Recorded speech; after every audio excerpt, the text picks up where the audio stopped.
तर माझ्या भावानं मी तुम्हाला एक खूप छान गोष्ट सांगणार आहे, पण त्याआधी बघा, आम्हाला ना पहिल्यापासून एक काहीतरी म्हणजे आमच्या थोड्याफार विश होत्या किंवा माझी पण विश होती. तेव्हा टाइम भेटेल ना तेव्हा त्या गोष्टी पूर्ण करायच्या. आणि भाई मला नाही माहित की घाई करतोय का किंवा घाई केलेच आता करून बसलेलोच आहे.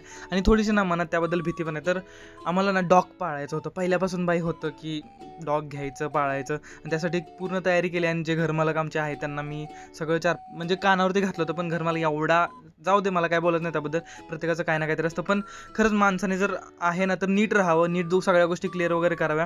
कारण की आम्ही त्या डॉगसाठी पैसे देऊन ठेवलेले, आणि तो ऐन टायमाला बोलला की नाही डॉगांचं आणायचं काय नाही, भाई पैसे देऊन ठेवले. आणि भाई आम्ही दुसऱ्या दिवशीपासून रूम वगैरे शोधायला लागलो आणि आणायची तयारी केली. भाई काय पण होते तर आम्ही आणणार. आणि फायनली आम्ही त्याला आणलं भाई रॉट. आणि घेऊन आम्ही घेतलं रॉट व्हीलर. ह्याच्या आधी पण आमच्या घरी होतं, पण आता आम्ही सुद्धा तेच आणलं भाई. आणि त्याचं ना दिवसभर ट्रॅव्हलिंग वगैरे झालं होतं. मग सो त्याचं आता फूडचं वगैरे सगळं चाललंय, कसं काय द्यायचं, कुठलं काय द्यायचं. तर आता तर दही भात वगैरे घालतोय, आणि तुम्हाला ना आता डेली आमच्या ह्याच्यामध्ये तो दिसेल मीन व्लॉगमध्ये. बाकी मी तुम्हाला सांगेन भाई, मी लय फाटक्या तोंडाचा, मी कोणाची काही ठेवत नाही, क्लिअर आहे मी, लय खूप क्लिअर माणूस आहे भाई. जे असेल ते तिथलं तिथं बोलून मोकळं होतो. आणि भाई आता मला टीप घ्यावी लागेल, कारण की आता आपल्याकडे जो पिल्लो आले त्याला आपल्याला सांभाळायचं आहे, त्याला म्हणजे त्याच्यासाठी मी ते पैसे यूज करणार. त्यामुळे मी आता मला पैसे भेटले की मी ते यूज करणार आहे. आणि बघा हे कसलं भारी लय भाई, तुम्हाला सांगतो एवढं प्रेम आहे त्या ह्याच्यावरती, एवढं गोंडच आहे ना, तुम्हाला सांगतो.